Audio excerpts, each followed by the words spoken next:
Drafting for $500,000 in a $300 managed fantasy football draft. Looks like we're sharing our screen just in time because we are on the clock. Let's go Ja'Marr Chase. Welcome, everybody. Drafting on rtsports.com. You can use promo code Cheslium for a $100 deposit match over there. They also have a happy hour deal. I'm not sure how many entrants are in the contest. Let me ask.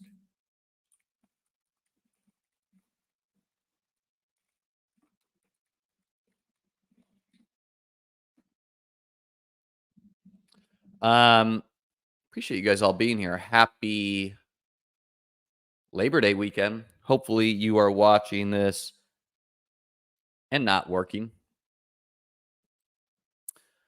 So yeah, Ja'Marr Chase. I'm sure people are going to ask, are you worried? Are you worried about Ja'Marr Chase? I personally think no. Is he going to get a contract this year? I don't know. He has another year left on his deal. So, and the Bengals, I guess, are just rumored to be a very cheap organization who could make him play on it.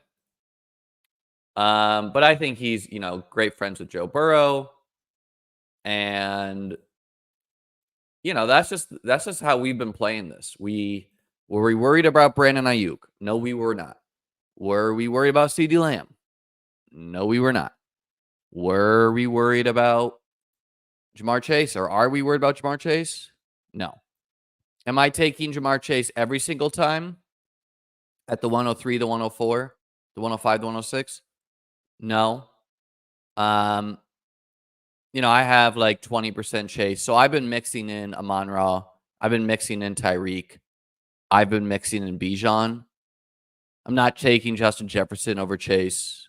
I'm not taking Garrett Wilson. I'm not taking A.J. Brown. I'm not taking Breece Hall.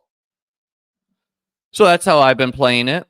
Again, this is a $300 draft for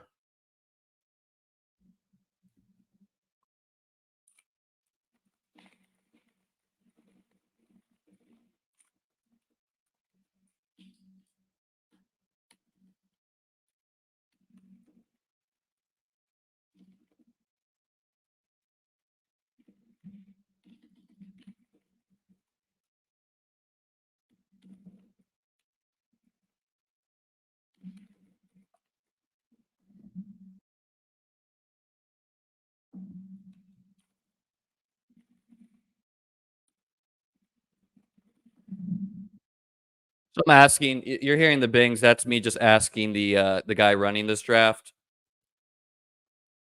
I don't know. I can't find on my end how many entrants this contest has. This is managed. 1 QB, 2 RB, 2 wide receiver, 2 flex, tight end, PPR. We've done some drafts here already. This is my 4th. Gonna do 5 total. First 3, the landscape was super sharp. Super not sharp. My 4th was pretty sharp. The good news is I have Jordan Mason on all of my teams at a cheap price. And he, in my opinion, should be the #1 waiver wire ad.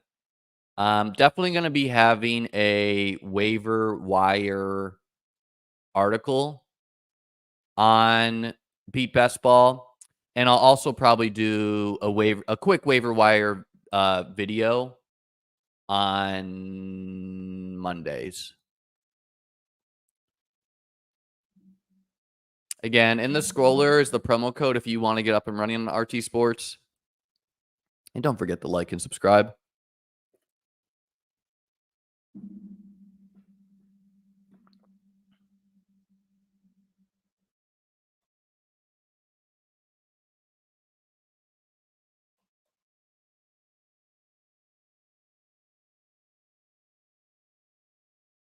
Yeah, I tweeted about CEH, and there's a lot of sad people out there who just want to cancel someone to try to feel better. CEH has been ruled out for the first 4 games. Unfortunate for him. All the running backs go that I would consider at this pick, by the way. So we're not going RB here. Means we're going wide receiver, and we'll go Nico Collins. I'm sorry to hear that CEH is dealing with PTSD. I didn't know that at the time. I know that now. I don't know how severe it is. Obviously, it's pretty severe.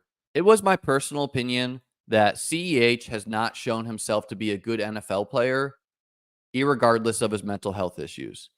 And so, very early on in the news cycle, a lot of content providers, a lot of analysts were saying things like CEH is just the RB2 on the Chiefs. He's a great pick in the last rounds. And my stance was that this guy's been bad, and I think he's going to be beat out. Like, I think he has a high chance of being beat out. And when a veteran has been bad, like CEH, and he maybe has a good role, I'm not drafting that guy in May, June, July.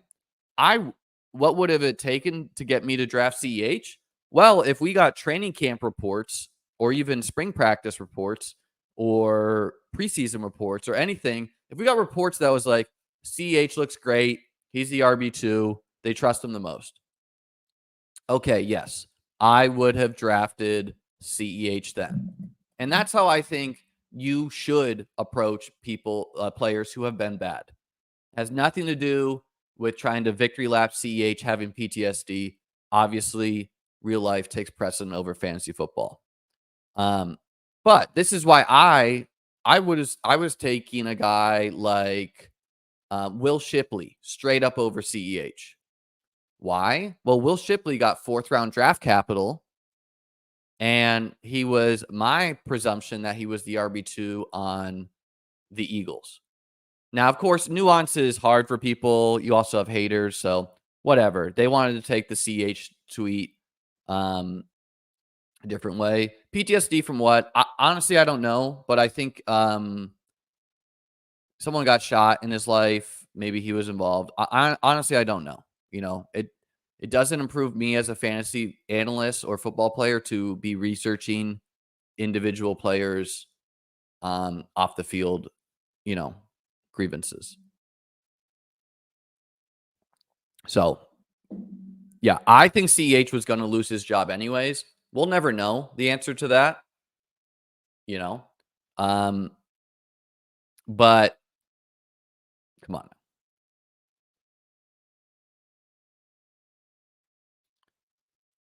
So I broke down the other day and I entered slow drafts. Could I have done it all in fast drafts? Yeah, I could have, but I entered 50 slow drafts in the DK Millie Maker. I entered 30, the last 30 slow drafts of the marathon. I tried to enter 50 there, but it would only let me join 30 leagues. So my assumption there is that that's done. Slow drafts are done for that contest. Now, that means that my life is going to be really chaotic. I don't generally do slow drafts. I don't mind them as much when the pick clock is only an hour. But the way DraftKings does their slow drafts is absurd. Yesterday, the clock was 8 hours. Today, they made it 1 hour. Tomorrow, I think it goes to 10 minutes. So why didn't they make it an hour all last week and do a more gradual ramp up? I don't know. Is what it is. Let's get a pick here. Let's go DJ Moore. Seems super fun to have the presumed wide receiver ones of CJ Stroud and Caleb Williams. Clearly, we're building a little bit more zero RB again here. Yeah. I'm in 50 drafts, so I'm going to be making slow draft picks while this draft ticks away. I'm not going to be showing those. And tomorrow I'll be streaming more best ball. I'll do my last drafters draft tomorrow. Of course, I finished my BBM5 drafts. I maxed that contest. Let's see. Let's see what this guy said.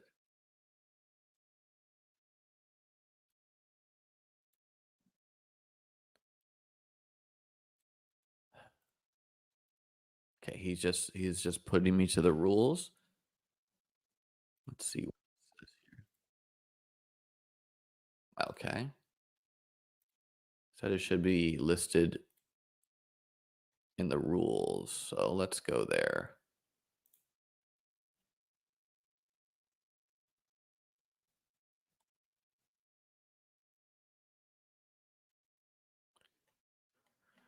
Well, I have no idea how many entrants are in this contest or how many entrants are left. I don't know. I asked the GM here. He linked me to the rules.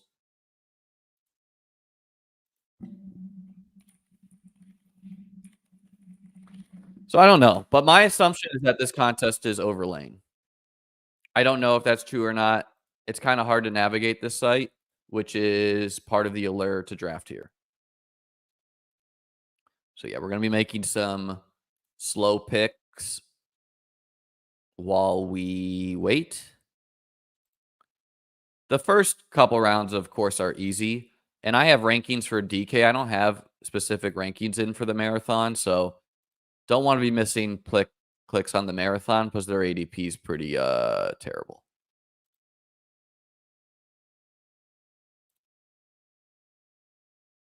Okay. Other NFL news. So yeah, CEH ruled out for the first 4 games. I think the writing was on the wall here. He hasn't practiced for a while. They signed Samaje Perine. I think why Nico over Marv? You know, Brandon, the true answer there is, I mean, I have these players back to back in the rankings, but the rankings on RT Sports, like, let's see. Honestly, I just didn't even see Marv's name, but I think he's buried in the ranks. So I didn't even think about him. And we're doing a lot over here. But yeah, I view Nico and Marv in a similar class of players, same tier. I generally go Marv though. But anyways, Samaje Perine is obviously more valuable now, and I will have the last ranking update of the year on beatbestball.com tomorrow. Nothing major, obviously, but just minor vibe changes. And so Samaje Perine immediately becomes more valuable. Your assumption and hope there is that he is Jerick McKinnon. I personally think he's a veteran best ball player, so I wouldn't be spending huge fab on him unless I was desperate for RB points. And then I don't think the Carson Steele upside thesis is dead. Carson Steele is, you know, like, I think your hope there is that he's Kareem Hunt. My assumption is he will be taking some short yardage looks from Isaiah Pacheco, and maybe more than that. Like, maybe he can just become the 1B. Remember, the Chiefs as a team are a team that were very willing to play their best players. They didn't let CEH's first round draft capital prevent them from letting undrafted free agent Isaiah Pacheco win the job. They let Pacheco win that job. If they think Carson Steele is good enough, which is a question, but I think he looked good, he will be eating into the workload. So this is tough for Pacheco's value. He's potentially getting squeezed from, Steele by the goal line and maybe more. And then he's definitely getting squeezed in the passing game role from Perine. Pacheco's not dead by any means. He'll have some big games in best ball still, of course. And maybe he just holds everyone off. That's in the range too. Pretty bad pick in the second round. 4th round in best ball. Yeah, that's where I'd go. How did London fall that far? This site is historically its own beast. We're back on the clock here. So Rashad White would be like the last um running back. Yeah, we're gonna take Rashad White. We're just gonna kind of bend to the room here. Um, I think Rashad White's more of a 5th-round player, but this room is gonna give me wide receiver value at every pick. And I don't agree with that, like others' opinion that Rashad White's a dead pick.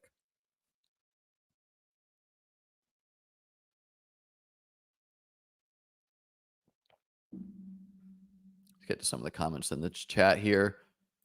Appreciate the kind comments, like Chado here. Thanks, man. Adam saying he's gonna hook me up with a super chat if he wins. Good luck, Adam. Good afternoon. Fresh out of the shower, you know it. Xavier Worthy is a bad pick and manage. I don't really agree, Chris, because my assumption is that Hollywood is gonna go pretty close to like 0, and that makes like I think you're gonna know about Worthy, but I see what you're saying. You're saying that he's gonna have big games, but we don't know when. If Worthy is like Gabe Davis, if he's like Jameson Williams, then yeah, that's a problem. But I think he can be more than that.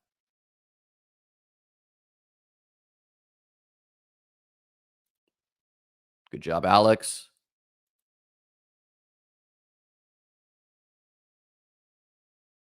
Yeah, Chase is going very late in many drafts. We know the market's not very good. The market's a very fearful place. Could Chase not play this year? Sure, right? Like, but come on now. How many managed leagues are you in? Not many, Jordan. Close to like 10.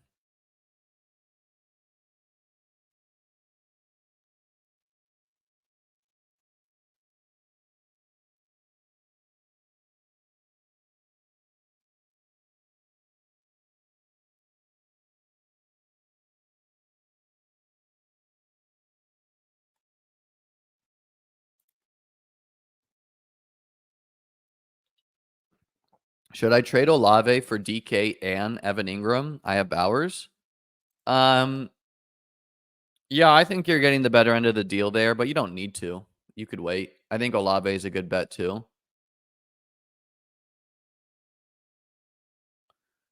Do you think Rashad White is a good process considering most sharp drafters find reasons to fade them? Jordan, if they had convincing arguments, I would say no, but they don't. And the sharp crowd, they kind of just choose some guys to dislike each year. I wouldn't call that sharp to do that. If there was a compelling reason to not draft Rashad White, like I'd be into it. But I personally think, does Rashad White have downside in his outcomes? Yes. But you have to realize that every single running back pick, every single one, is a risky selection. Why? Because they all have a high opportunity cost. This is why my best ball rankings are heavily weighted towards wide receivers. Like I've auto drafted $20 DK teams and watched it just to see what my rankings will do. Set to a 3-6-8-3 positional ranking, and you get 0 running backs. Your first 8 picks will be wide receivers. Because each running back is an incredibly risky selection. If your running back scores 10 points per year and you don't draft a 15-point wide receiver because of that, you've made a bad pick. So every running back is risky. Rashad White is young, so I like that. He's an elite pass catching back. I love that. These are things I like. He was an inefficient runner, which I think you can add context to. Every running back on the Bucs was an inefficient runner. The Bucs had a terrible interior O-line. There's context right there. They drafted a center in the first round. Boom, context. So, and then, game theory wise, it's kind of a bummer. We missed on this whole tier of tight ends that I wanted.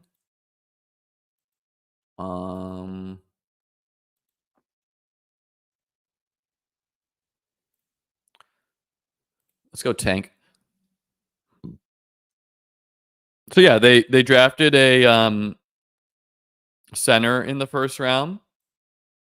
They drafted Bucky Irving. You know who else got competition? James Cook got competition with the 4th round back. Kenneth Walker is competing with a running back who went in the 2nd round last year. You know? So it's not like Isaiah Pacheco just had P. Ryan and Carson Steele emerge out of nowhere. Achane is competing with Mostert and Jalen Wright, so so all these running backs have competition. And then, yeah, game theory wise, if a lot of people who I generally agree with are not drafting a player, and I personally don't agree, I love that because I'm not competing with them as much in my portfolio. I also have a pretty good track record with this. I wasn't in on the hive mind of Laviska Shenault. I wasn't into Jerry Jeudy in the 4th round.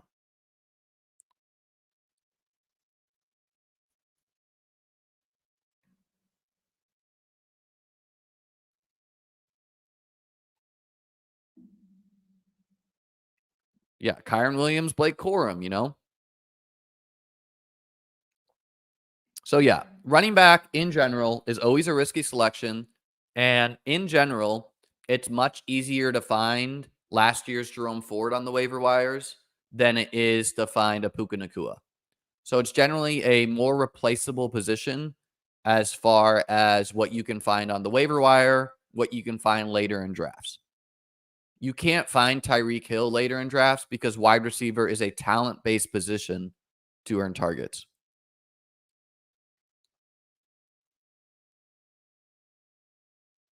Yeah, and yeah, Rachaad White is an elite athlete.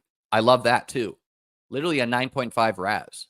So, no, Rachaad White is not Joe Mixon, Rachaad White doesn't have the same carries as a Josh Jacobs in his career.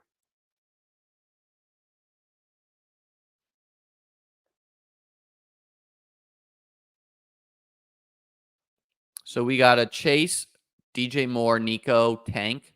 We got the double Texans thing, but Tank Dell pretty egregiously priced on this site, of course.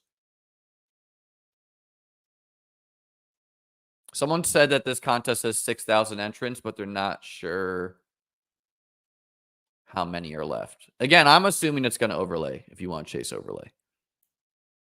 Overlays when a contest doesn't fill. I would take Achane straight up and managed. The reason being is, just look at my board right here. What do I like better? Achane plus DJ Moore, or, the point is, the teardrop of Achane to other running backs like Alvin Kamara is a huge teardrop. The teardrop of going Nico Collins to DJ Moore is almost no teardrop. So Achane's one of the few running backs I do like picking. I begrudgingly took Rachaad White just so that I didn't have to go pure 0 RB.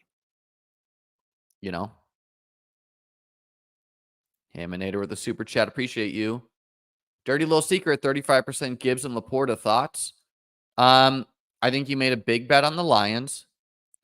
You're inherently making a risky selection because Jahmyr Gibbs is a 2nd round pick in fantasy drafts, and Laporta is a 4th round pick in fantasy drafts. So the more, I'm going to talk about my Best Ball Mania 5 exposures tomorrow on stream. But, if I had 50% Jerome Ford or 30% Brandon Ayuk, the Brandon Ayuk pick is way riskier, even though it's a smaller percent because he's more expensive. So you're playing risky where you're taking 2 Lions with expensive costs. That's okay. Reasons to be in on these players is they're young. They're attached to an elite offense. The Lions play 1 game outside all season. They play 12 dome games. So we like all these things. Jameson Williams becoming a target dominant player is a huge projection as far as if that's going to happen or not. So I don't mind you playing risky in ultra top heavy contests. Like if you have primarily done puppies in Best Ball Mania 5 and the DK Millie Maker and other low buy-in top heavy contests where you're trying to win $1 million and you have high conviction in these two guys, then I think you're playing, true to yourself, you're playing well. If you're doing like, a bunch of high stakes and you're again just hammering these two guys, you're still being very risky, but your risk of ruin's pretty high. Let's definitely get George Kittle. Don't even need to look at the other players on the board. Um, the reason being is, I have my two starting wide receivers. I have my two flex guys too.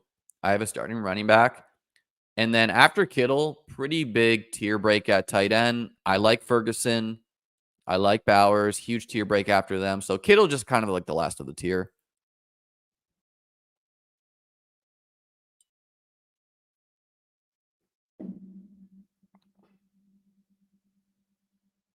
Are you entering the 10K DK contest? Probably not, Adam, but maybe. I like making DK sweat, because it looks like it might overlay, in which case entering the last day seems appealing, if that's true.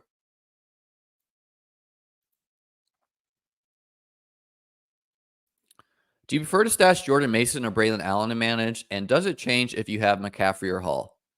Great question. Number one, Jordan Mason and Braylon Allen are in the same exact tier of running backs to me. I slightly prefer Mason. Very, very, very minorly. And honestly, that flip flops on each day. They're in the same exact tier. They are the same player. Does it change if I have McCaffrey or Hall? Hugely, yes. If I have McCaffrey, I strongly prefer Braylon Allen. If I have Breece Hall, I strongly prefer Jordan Mason, and never the reverse. If I have CMC, would I take Jordan Mason and Braylon Allen? Yeah, I'm okay with that if it's cheap enough. But I'm generally not trying to handcuff my own running back. I'm trying to draft like I'm right, and I'm trying to profit off of the failure of other players. So if I take CMC and Braylon Allen and Breece Hall gets hurt, I'm hoping I have two valuable running backs. If I take CMC and Jordan Mason, I don't have that out.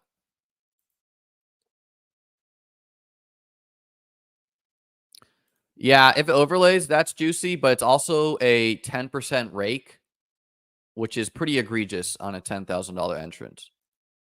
And I'm just like fundamentally against that. They should have way lowered their rake.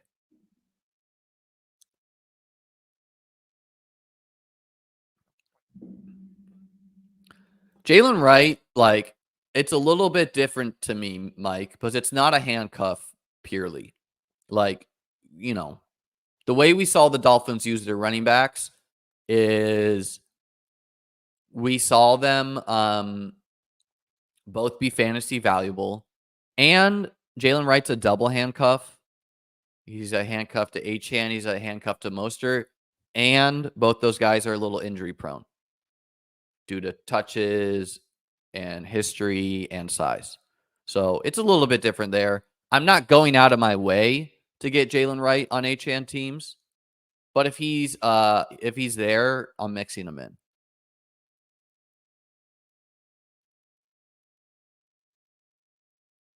Thoughts on Washington with their wide receiver depth? Washington was always unlikely to be an awesome team. It's heavily dependent on Jaden Daniels being good. Terry McLaurin set up to maybe be a smash. I still like Luke McCaffrey as a hopeful breakout / third round draft capital, and I don't think we should be surprised if Noah Brown is the wide receiver 2 of the Commanders pretty soon. Dyami Brown's stock takes a huge hit with Noah Brown being signed. Don't really want anything to do with him.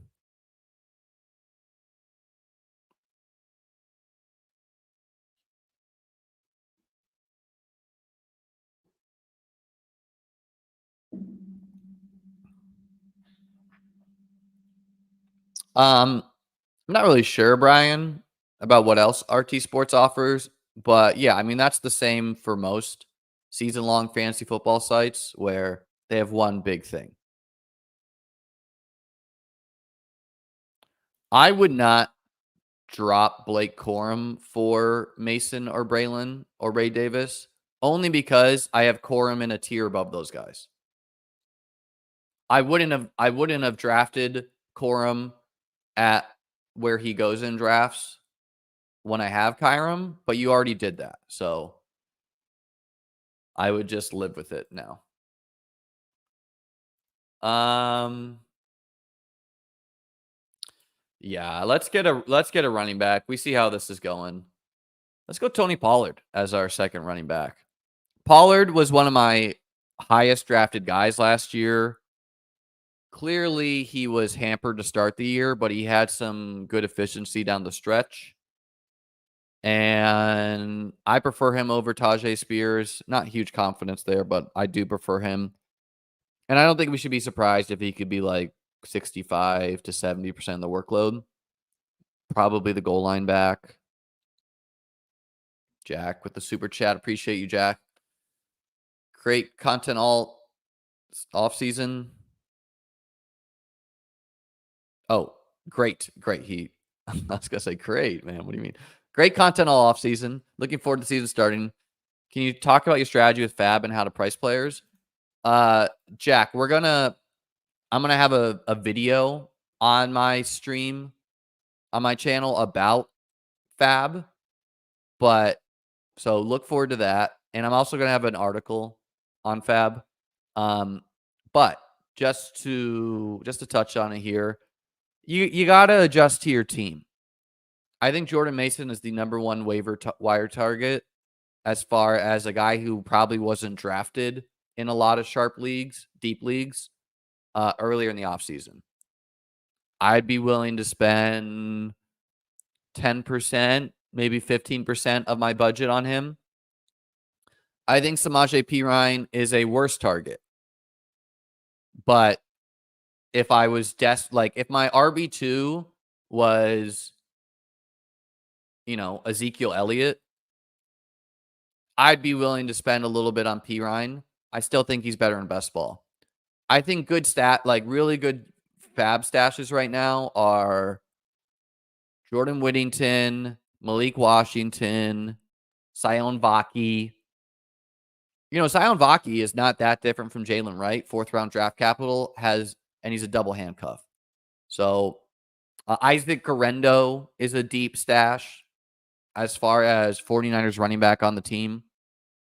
Malik Washington is a double handcuff to Tyreek and Waddle, who are both banged up, maybe.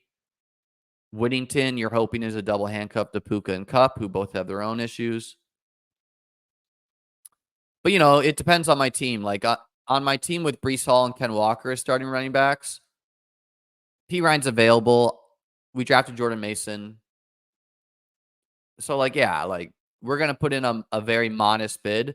Because remember, we think we know a lot right now.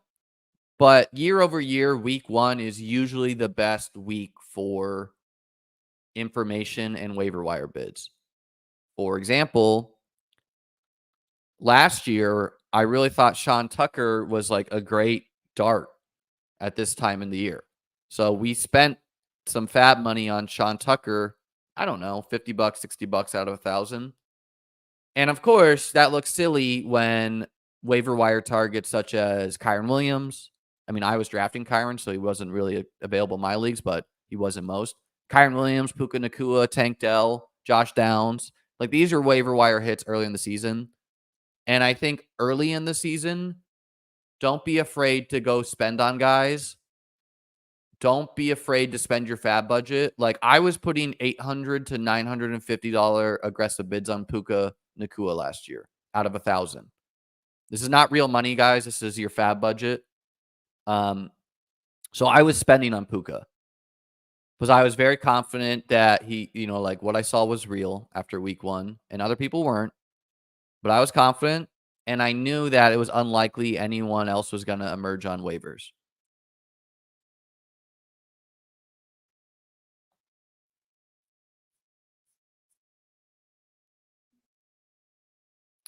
And the one team I didn't get Puka on was, of course, my Cooper Cup team in the main event.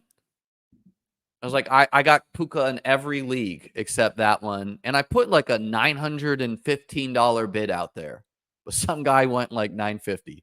So good for them.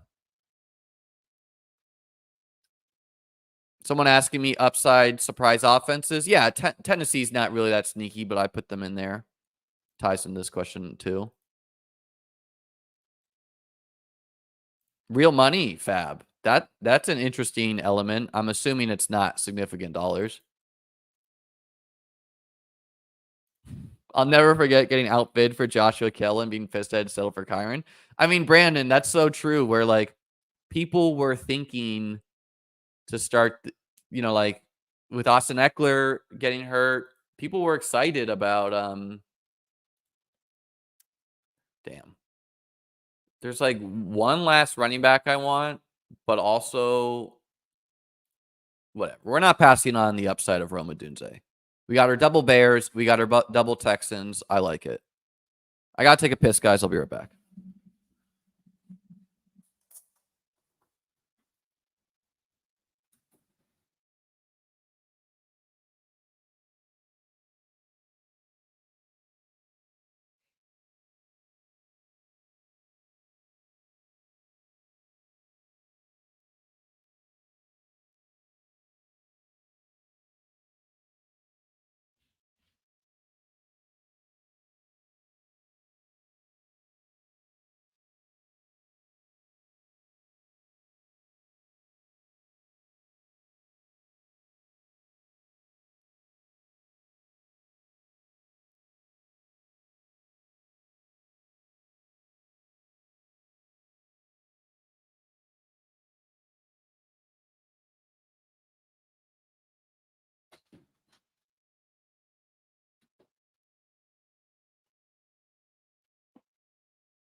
Chase Brown goes.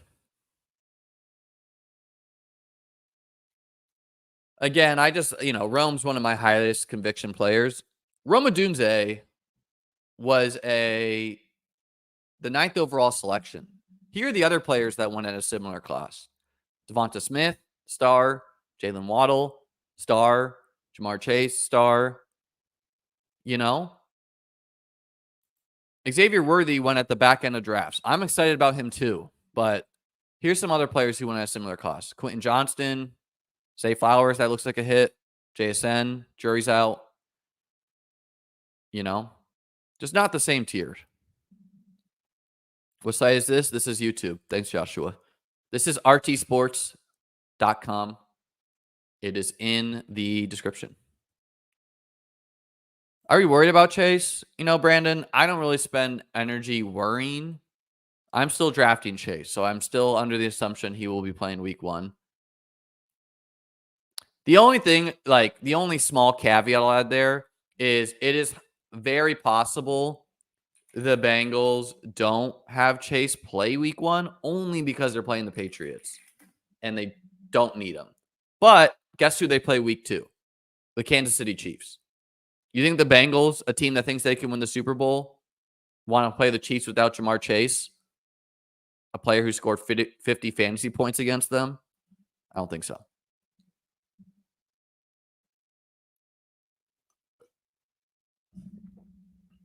The evolution of fantasy football's nuts. Went from 20 to 25 managed teams to 3 managed teams and 800 best ball bullets.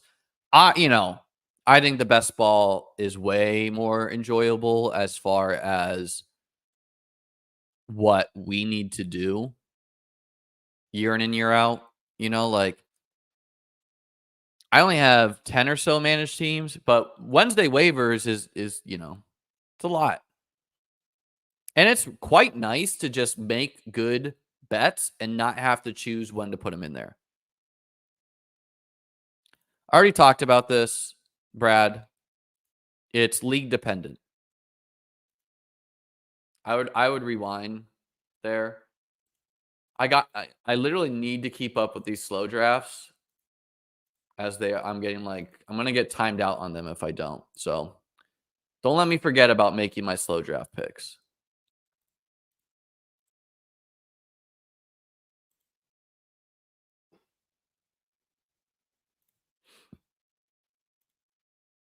DK made it a lot easier to tab between this, which is nice.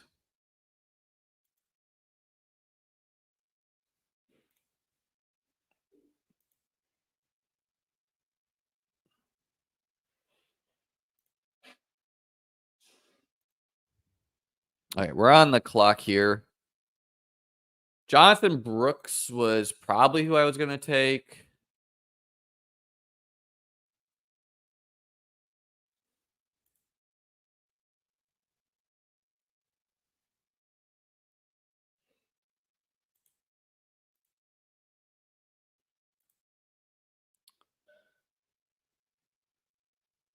It's like one more running back to feel good about to start the year.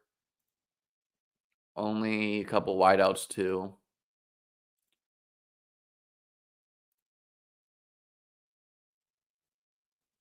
We'll go Rico though. Rico, of course, my choice to be the Cowboys starting running back. How valuable is that? Remains to be seen. But kind of a tear break after he goes. And you gotta kind of bend to your draft room, which clearly people they like their running backs in this draft. Okay, just made a bunch of slow picks.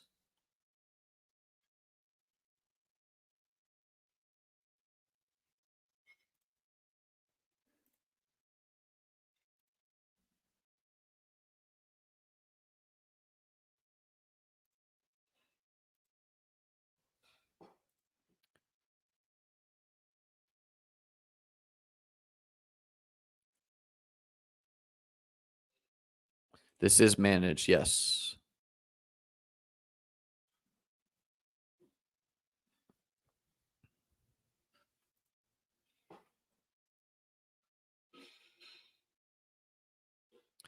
I was kind of surprised Jonathan Brooks got put on IR, but it could just be Dave Canales looking at his team, understanding there is no way they are even in the playoff contention, and that Brooks is important to their long-term team. Or maybe, maybe he got worse injury info. But could be best for him long run. If he's 100% by week 6, that's a lot of weeks where he's available.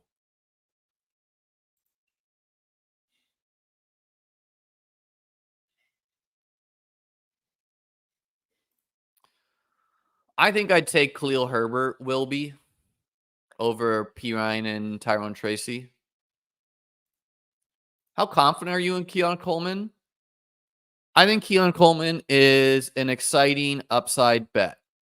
I almost took him over Dowdle, and I will take him if he's back on the clock. But, exciting things for Keon Coleman.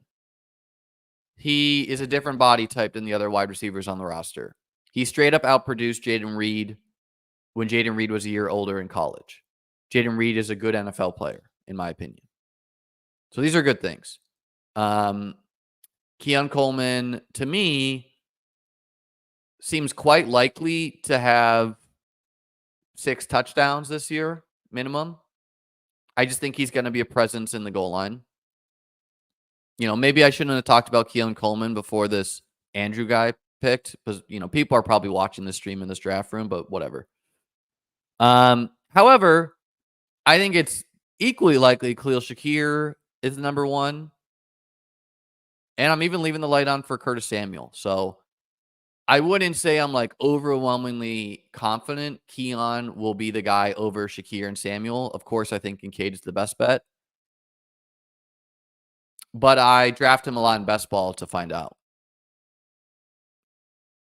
Has McLaurin moved up in your rankings? Not really. I still think he's an upside bet, but there's not much room to move up. Is Matt Collins relevant this year? Unfortunately, Al, yes, maybe he is. Like if Matt Collins has 600 yards this year, that's not great for everyone else. Do you have much Singletary? No, not a good team. Unlikely to score touchdowns, not explosive.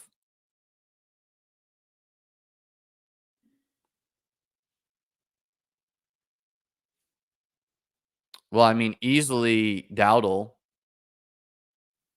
seeing as Jonathan Brooks is out for the first 4 games. So I would make Dowdle my RB2 to start the year. Hey, appreciate you, Austin. Become a YouTube member like Austin. Yeah, and I think the Keon hate is like, okay, Keon is not a he's not a separator, probably. But I think you can add context to, like adding context to situations such as Jerome Ford's high ankle sprain last year, like, is a pretty big edge.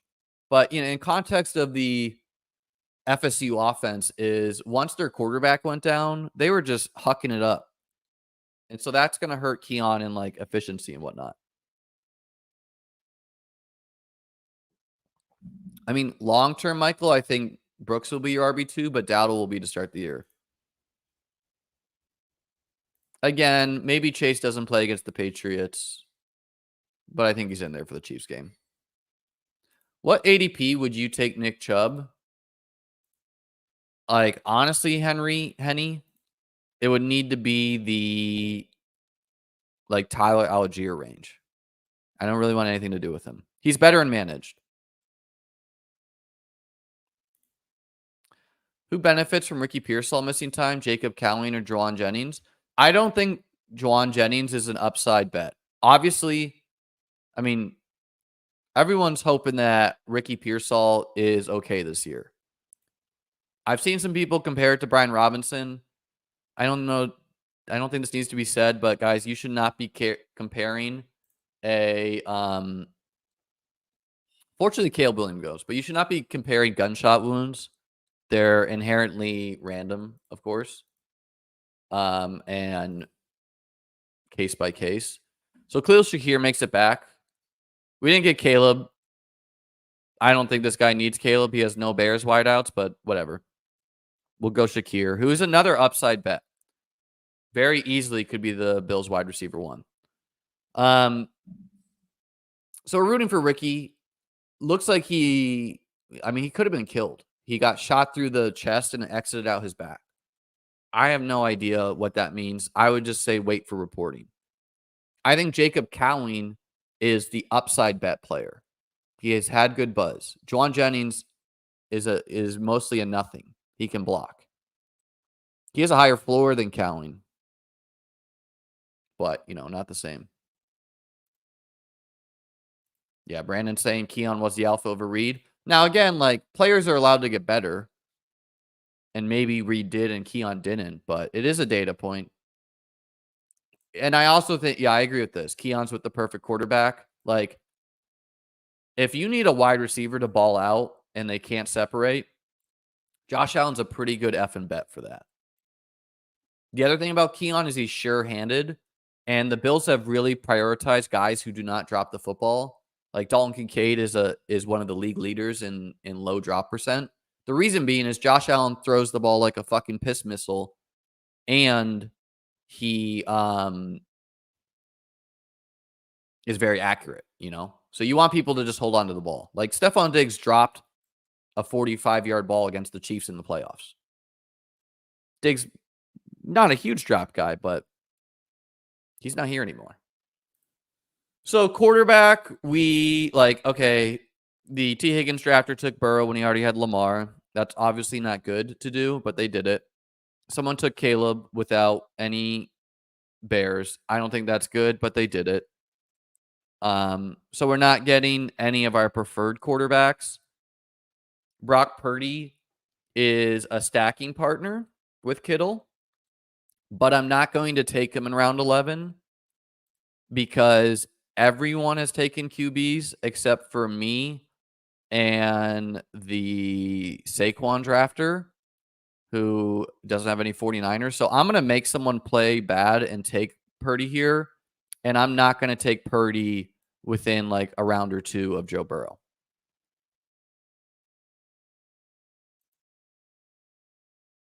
Won't Team 12 take him? I'm going to make him do that, stud. I think it's pretty bad to double up on Q. Like, if I take Anthony Richardson, I'm just going to play him as QB1. Now, if there's no one who I think qualifies as an upside player, will I take Purdy in round 11? Sure. I don't need to grind every edge, but if I don't get Purdy, I have fallback options of Jared Goff. Jaden Daniels is still on the board, who actually I might just take. Justin Herbert, Trevor Lawrence, Tua. Like, I have guys who can be there. Trade Brees, London, Waddle for Chase, Cook, Cup. Is the Cook James Cook? No, I wouldn't do that trade, Andrew. Brees and London are first and 1-2 turn picks. Waddle is a 2-3 turn pick. Chase is similar value to Brees. James Cook is valued less than London. And Cup is valued similarly to Waddle. So unless you want these guys, look, you're playing fantasy football for fun. So if it's a fun league and you prefer sweating guys like Chase, Cook, Cup, go ahead. But I would make anyone trying to trade away Jamar Chase is worried. So I would make them pay for that. Don't give them a fair trade, which this is relatively fair, slightly worse value for the person trading away Brees. I would make them pay for being afraid of Chase. Try to trade them, remove the Brees thing. Try to trade them London and Waddle for Chase and Cook. Do something like that.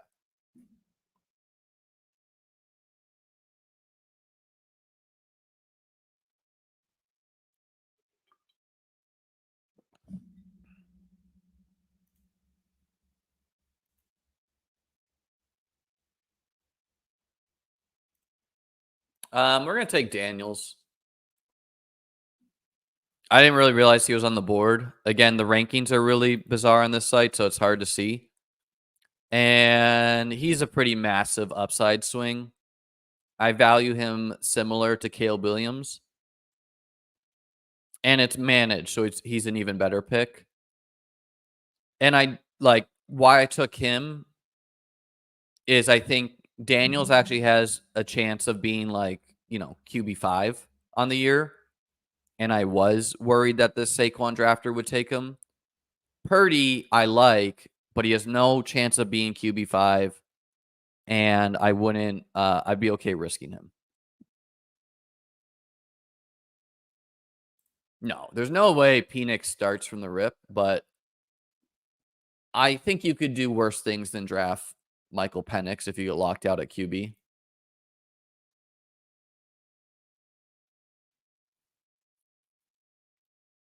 Yeah, Keon Coleman had a touchdown broken up with Mitch Trubisky playing QB. I agree. The narrative would be different if he caught the QB.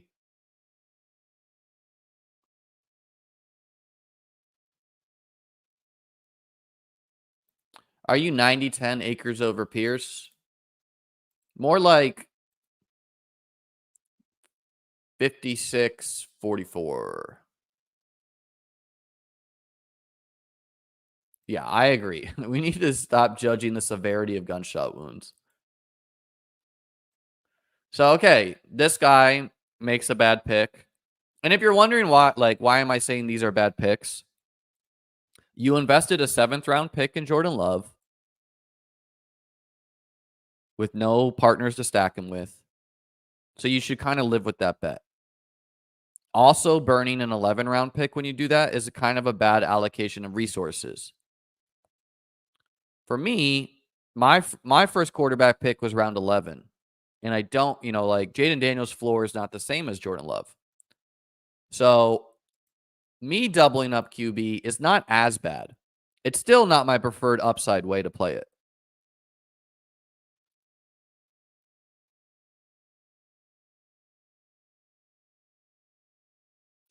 I'm considering going 2 QB with Daniels, yes. But the only ones I would do it with are Jared Goff, Herbert, and Trevor Lawrence, and maybe Tua. Everyone else, I would simply pick someone up on waivers. And this guy's probably going to cut Joe Burrow because he's, not drafting well. Took Lamar. He only has 2 wide receivers. He's like going in like T. Higgins rolls an ankle. This dude needs mad wide receivers ASAP.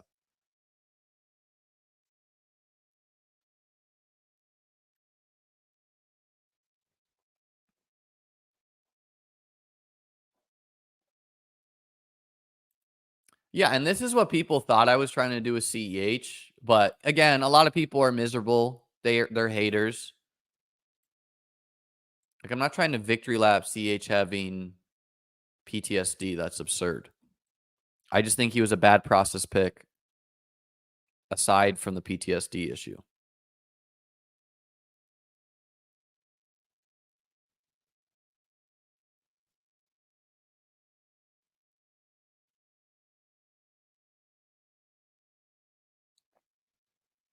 Almost 400 of you on this lovely Monday. So yeah, the Richardson drafter was worried. Goff is the only QB to really consider here. Simply because he plays so many dome games and his floor is pretty high. And the Lions conceivably can spread the ball around enough where, I have outs there. But I'm probably just going to roll with naked Jaden Daniels.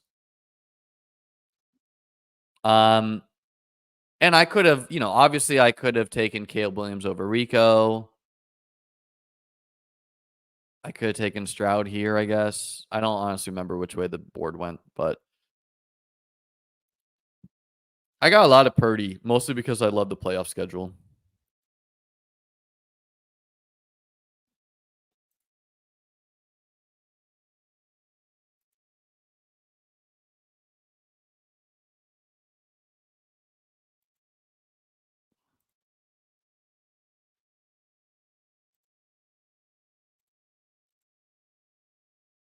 I think my team needs more running back depth than wide receiver depth. Like Chase, Nico, DJ Moore, Tank, Rome, Shakir. Honestly, I don't even know if I need a single more wide receiver. Of course, there are some I like. Goff goes, so there goes that. So yeah, I think I'm just gonna start swinging at upside at running back, and let's go Jordan Mason. Took Mason over Tyler Algier, very similar tier players, but we went Mason.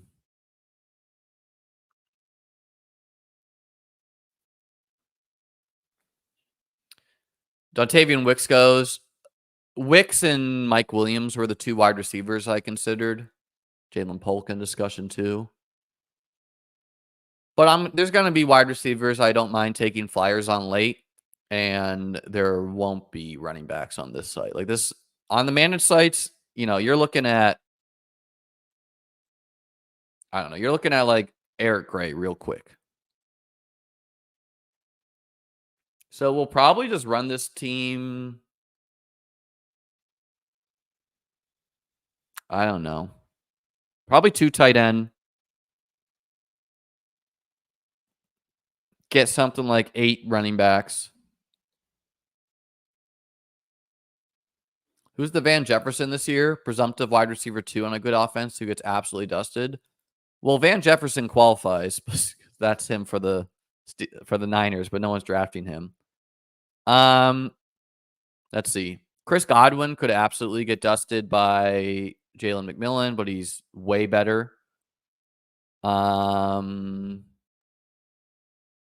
JSN could get dusted by Lockett, but again, all these guys are way better than Van Jefferson. I guess Brandon Cooks getting dusted by Jalen Tolbert is in the range of outcomes.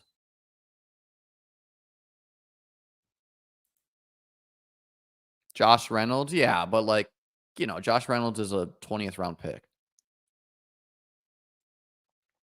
Getting dusted by, I don't know, Troy Franklin. Fat Keenan and Rome, absolutely. The Bears named 8 players as captains. Keenan Allen didn't make the cut at 32. I thought, of course he's a first-year Bear, but I thought that was a little notable.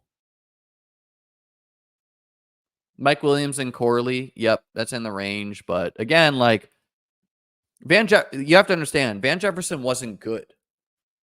How about Hollywood? Hollywood could definitely be Van Jefferson for Xavier Worthy. Why is no one drafting Van Jefferson? There's no one behind Pickens. I think we all understand that that role is not going to be valuable. And also, I think Van Jefferson, like, I'd rather take Calvin Austin over Van Jefferson. I'd rather take Roman Wilson over Van Jefferson. So the list is long to not draft Van Jefferson. Very, very long. Pat Freiermuth. I don't think Pat Freiermuth is a good pick.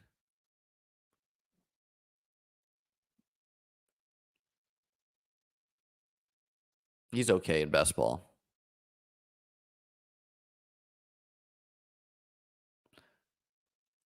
Yeah, Hollywood being injured, sure. But, like, the bigger thing is Hollywood wasn't good last year. ESPN Analytics ranked Hollywood Brown the same as Michael Gallup. Michael Gallup retired. So that is a risky pick. You know it's risky when I didn't draft you at all in the 5th round, and now you're like a 10th round pick, and I still am having trouble clicking you.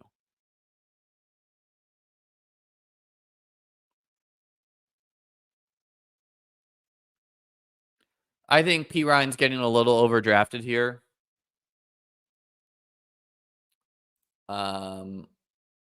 I would take Khalil Herbert over P. Ryan. I'd take Ray Davis. I'd take Marshawn Lloyd, who got picked, but you get the point. So not hugely overdrafted. I get the excitement if you don't have any of them. Let's go Ray Davis. Like while everyone else is taking 2 QBs, we're just going to try to punish them with depth at running back and take some good swings here.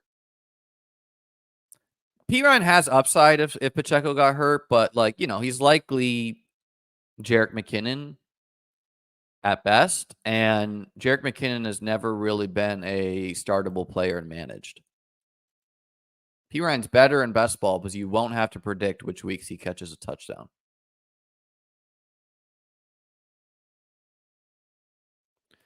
Hollywood Brown is good. Maybe. I've always been into him as a speed player, but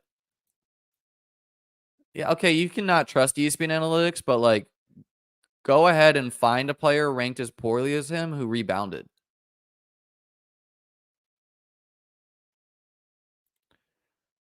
I'm soft fading Kelce. I prefer Rashee Rice over Kelce. I prefer Xavier Worthy at cost over Kelce. I'd prefer Isaiah Pacheco at the same cost over Kelce. I prefer Kelce over Hollywood as my hierarchy of Chiefs.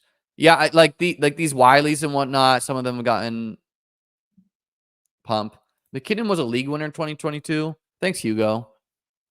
I won the DK 555 with the Mahomes, McKinnon, and Kelce stack. But guess what? Even though McKinnon crushed down the stretch, guess what? Guess how many people started him and managed? Nearly none.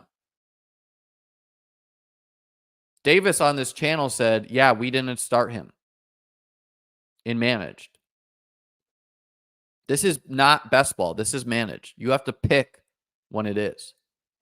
The Go Bills guys did start him that year, which was like a bold call, and won the tournament because of that. And then other people followed suit where he put up okay games.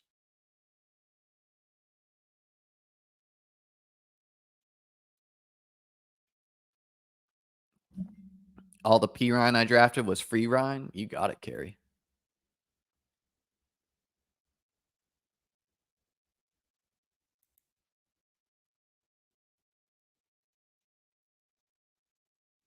Taysom Hill goes. He was definitely in consideration, but like P. Ryan, he's probably better in best ball. You know, If it's going to be hard to know when you have big games, they're better in best ball players. So, like, obvious examples are Gabe Davis, Brandon Cooks, Rashid Shaheed, Darnell Mooney, Jameson Williams, probably. Like, these are guys who probably have some huge games in their range of outcomes, but it will be very difficult to know when to start them. I'm okay with Kelsey. If you want to play the Chiefs through Kelsey, I don't think it's bad. He's very cheap. So that's why I think it's fine. I just personally like the younger players. And yeah, like if we're going to, at the end of the season, I really don't think we're going to look back and be like, man, what were we doing drafting Laporta, Kincaid, and McBride? You could easily look back, though, and be like, what was I doing drafting the 34-year-old dude?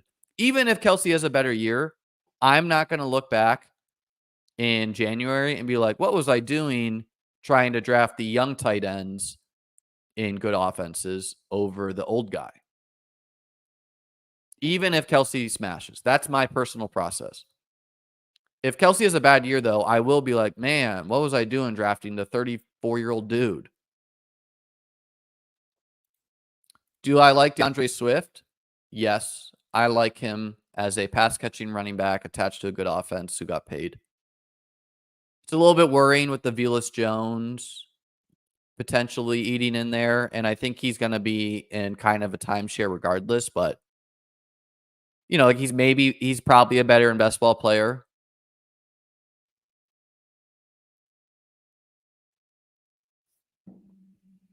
Okay, just look at the ESPN analytics. If I knew how to share, here, I'll share my screen after this pick. Wow.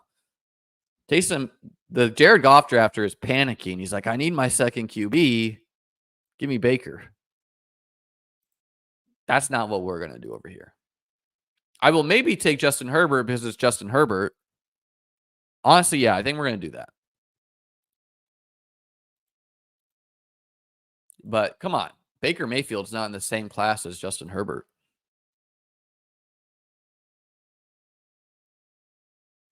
Well, maybe this guy was listening. He drafted Herbert. Okay, so we're not drafting a second quarterback on this team. Justin Fields is defensible, you know, as far as like a get ahead of it.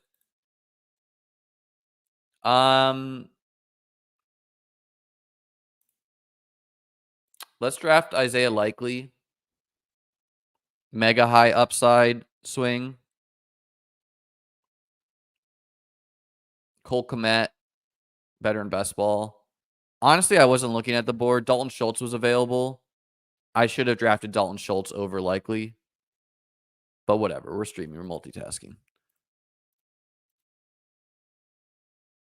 I don't think ESPN Analytics is by any means the end-all, be-all of analysis. But it is a data point. And if you go for wide receivers here, these were the worst wide receivers analytically in the NFL. There is no opinions being put into this. This is just analytics. This is Hollywood Brown. You could say he's banged up and he didn't try last year, but people also said that about Allen Robinson. Xavier Gibson, undrafted free agent. Michael Gallup, retired. Jahan Dotson, team gave up on him and he traded. Sky Moore, come on. Juju, come on. MBS, come on. Alec Pierce ranked better. Quentin Johnson ranked better. Rondale Moore, Demario Douglas, DJ Chark, Trey Palmer lost his job. Cedric Tillman barely saw the field. Again, this is Hollywood. He was okay at getting open. He was really bad at catching the football with a ranking of 30. And he wasn't good at giving you yards after the catch either. Let's see how he ranked in 2022.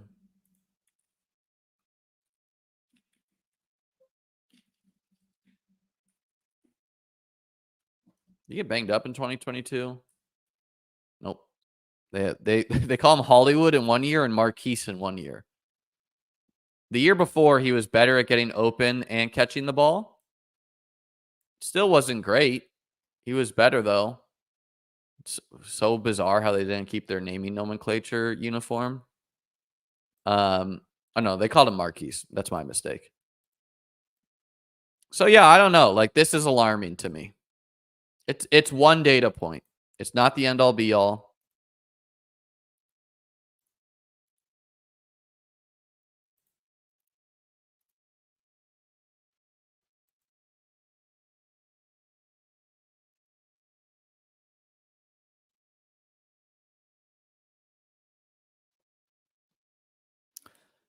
Okay, DraftKings is a different beast. Hollywood Brown in the 9th and 10th round, yeah, that's totally fine. But I would prefer, like, it was never logical by the market. Like, the market does illogical things every year. And this year, something illogical the market did is we should draft every single Chief before we draft the Packers wide receiver 1. We should draft every single Chief before we draft the Bills wide receiver 1. Similar ambiguous offenses who are also valuable. So I always preferred Khalil Shakir straight up over Hollywood. Christian Watson straight up over Hollywood. Once you get to the, I prefer Hollywood over Jerry Jeudy, over Tyler Lockett, over Gabe Davis. I think he's a similar bet to Curtis Samuel. I think I prefer Jordan Addison over Hollywood. I prefer Hollywood over Romeo Doubs, over Cortland Sutton. When it's like, what do you even win when you win? No, I prefer Ladd over Hollywood easily. That's a team's hopeful wide receiver 1. Just because Dalton Schultz shouldn't be here. And, Trey Sermon and co. is getting drafted. We'll take him here too. I usually don't carry 3 tight ends, but he has contingent upside. And if something happens to Kittle, he's probably like a 10 PPR point per game guy. Nico Collins was 23.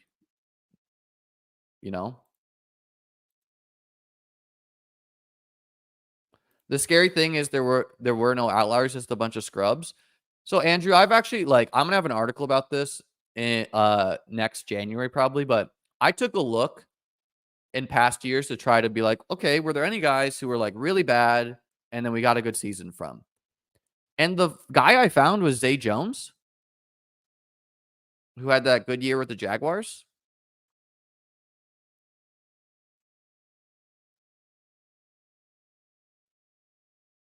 Yeah, I mean, you feel better drafting Hollywood on the Chiefs, of course. Like, Hollywood doesn't have to be that good to produce with the Chiefs. But, Xavier Worth and MVS didn't do anything for you. Hey, Gage, appreciate the super chat. 12-man, full PPR, drafted the 10 spot. Josh Allen, Justin Jefferson, Debo, Puka, DeAndre Swift, Ramondre Stevenson, Dallas Goedert, Keon Sutton. 1 QB, 2 RB, 1 flex. Thoughts? I don't know if you're asking me like thoughts about how you did. Sounds like it. Or like who should be starting for you. But I'll answer both. Don't love Ramondre unless he was cheap. Not a good team. DeAndre Swift probably a little bit better in best ball, but I think you got, Swift and Stevenson as your starting running backs. There's a lot worse in your league probably. You got Josh Allen stacked with Keon. Cortland Sutton, I also do not love, but he could be, he should be a target share dominator. Again, Broncos and Patriots, are these the offenses winning your league? Probably not. Your wide receiver group is awesome with Jefferson, Debo, and Puka starting for you, including one of those guys in the flex. Dallas Goedert as your starting tight end, not the best, not the worst. He is the last upside swing, significant tier break between him and Pat Freiermuth. And then you got Josh Allen, which, in managed leagues where you need to win your matchups, Josh Allen is a matchup winner some weeks. So he's a great guy to have in managed. So pretty good here, Gage. I don't know who's on your bench and everything, but pretty good here. And then, you might be playing Keon soon.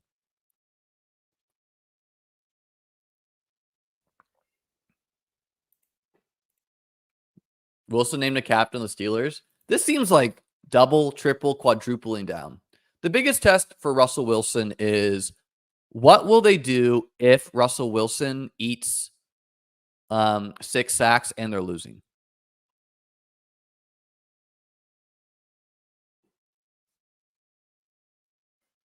You could draft the Bills wide receivers with or without Allen. You know, Allen's expensive enough that you don't need him to you know, gamble on the ambiguity of a valuable offense.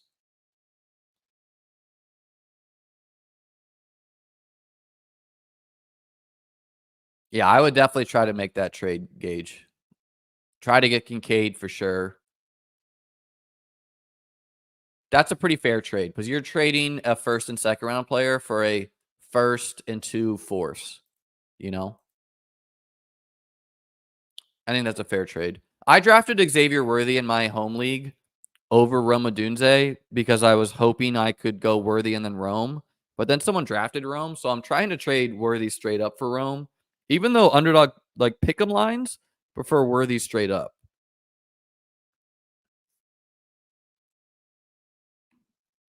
Great question, BB Meat Glazer. No, I have not considered legally changing my name.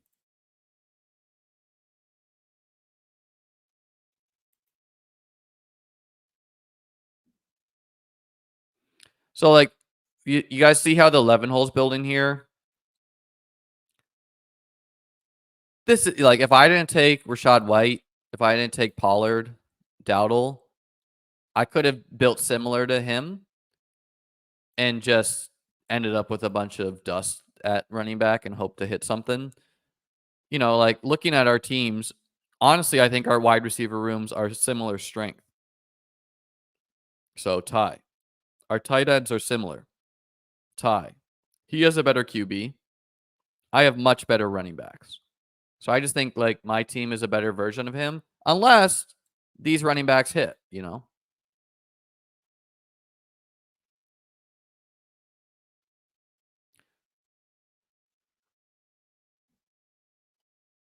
All right, let's lock in here. Make a good pick.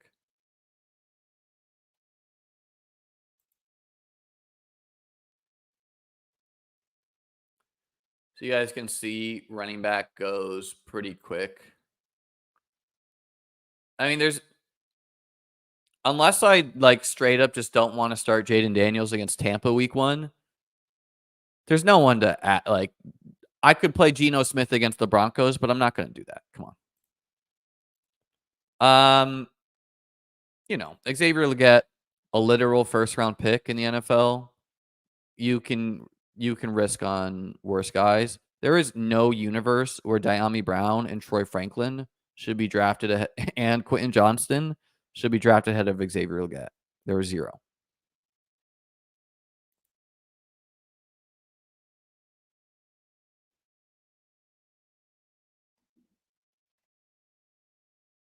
Again, guys, this site is RT. Oh my god, I forgot all about my slows. This site is RT Sports. Promo code Cheslium to get up and running here. As you can see, the drafts are pretty crazy.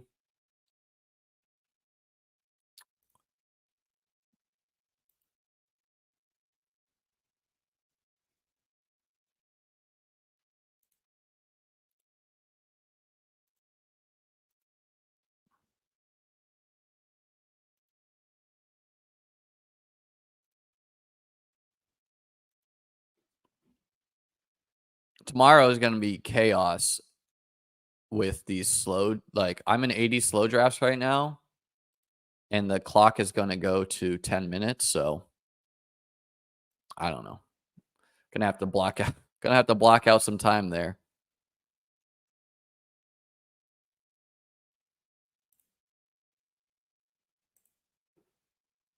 Okay.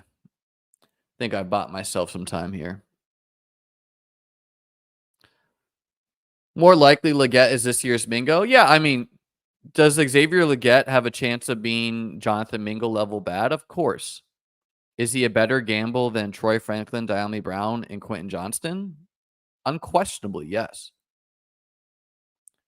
Do you have a DK referral? I don't think they do that, Ezra. I think I have like a link that I get 25 bucks or something. But yeah, I wouldn't even worry about it. Dry, we might be doing that. We might be ripping 80 slow drafts on stream tomorrow. Jalen McMillan is a better pick than Dyami Brown, Troy Franklin, and Quentin Johnston. The list goes on. So I got 3 running backs I feel pretty good about throwing in the week 1 lineup if I had to. 2 upside darts. And then, yeah, it's getting pretty bare. QJ is a first-round pick who showed himself to be bad in the NFL. So I almost always prefer gambling on the unknown. But yeah, I mean, you could do worse than Quentin Johnston simply because he was a first-round pick, year 2 thesis.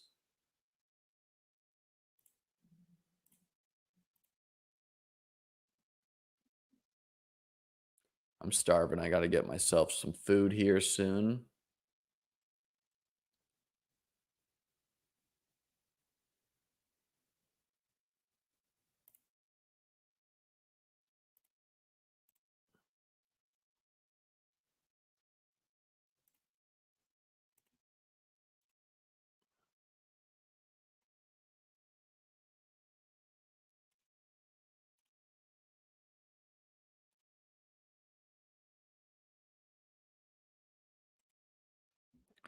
What's for lunch? I don't know. I got to get there. 6,000 entries. Yeah, but I don't know how many have been drafted. For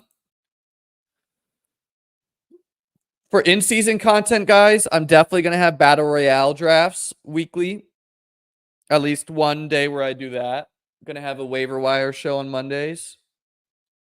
Gonna have, I don't know if I'll do a last-minute cram show, but I want to, like, the Battle Royale show, I might also break down the DFS slate, like, just kind of tie that into each other. And then we'll probably have something best ball centric, whatever, is a better pick than Dyami Brown and Troy Franklin.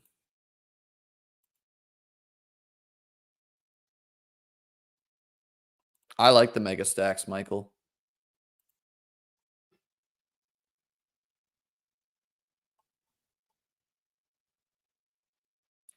Like, that could be this year's Puka. I don't think a Puka level hit can emerge on a team like the Panthers. Like, Puka was on a good team. But sure, he could be a upside player.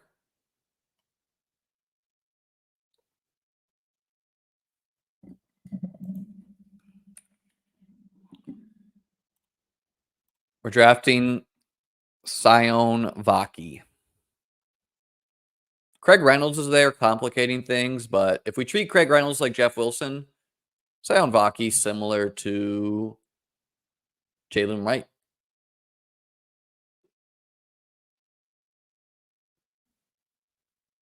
I prefer Sion Vaki over Dameon Pierce, Dalvin Cook, Alexander Madison, Eric Gray, Kenneth Gainwell, Pierre Strong, Audric Estime, Trey Sermon.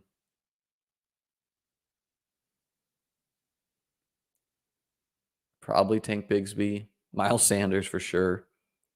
It shouldn't surprise us that the Miles Sanders drafter is going Dyami Brown and Troy Franklin. Tyler Conklin, a pretty good pick, honestly, in my opinion. You don't need to draft kicker or defense in this league, but I'm going to.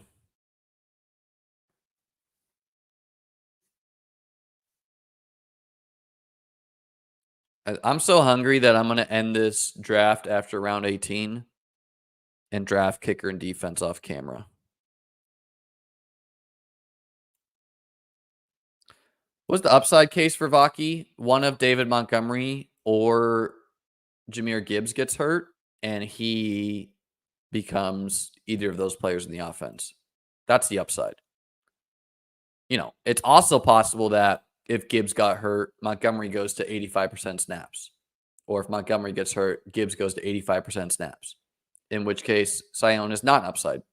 He has no upside then. But he was a 4th-round pick, so I'll gamble on that. No, I don't really like to do that.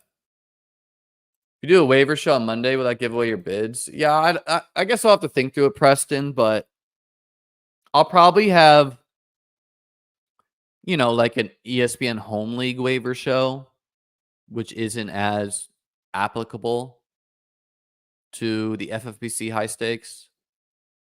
Roschon Johnson, yep, he's a worthy gamble. We haven't heard much about him.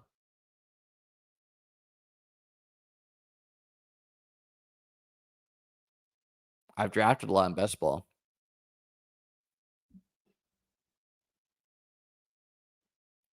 I've done 0 sprints, Dave.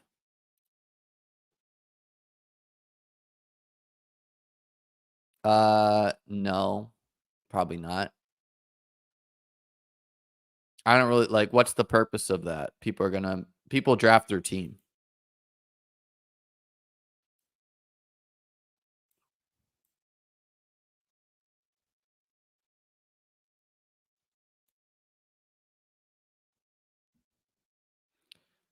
So I'll probably add a QB2 somewhere in the season. Some people are just lazy, so they draft 2 QBs so they don't have to do waivers. I respect that, honestly. But if some of these guys are trying to grind for a win, I could see some of these QBs getting dropped and me swooping in.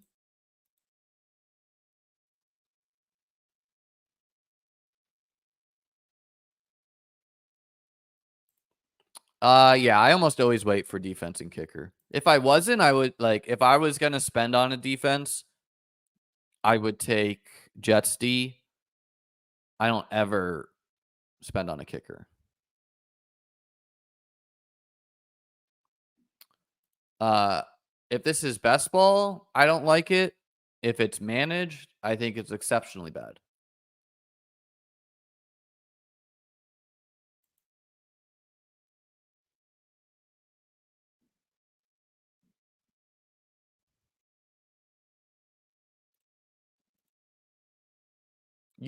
In general, you do not want to be gambling on QBs as low owned players, because the chances of a QB single-handedly winning you the contest week 17 is 0%. So don't do it.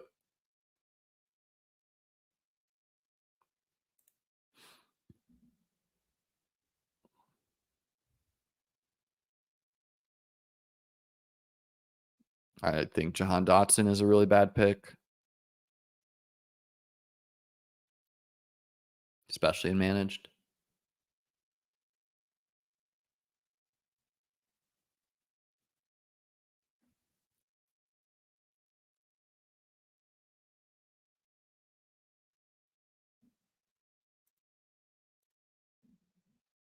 We're going with Whittington. I don't really buy this Puka injury stuff, but, he has outs. Also could have taken Malik Washington. All right, ladies and gents, that brings us to the conclusion of your Labor Day stream. Like and subscribe. I'll be back tomorrow for some best ball content. Appreciate you all. Check out RT Sports, promo code Cheslium. Have a great day. Yes, you should drop Mason for Dowdle. Dowdle is the starter. Mason is a RB2.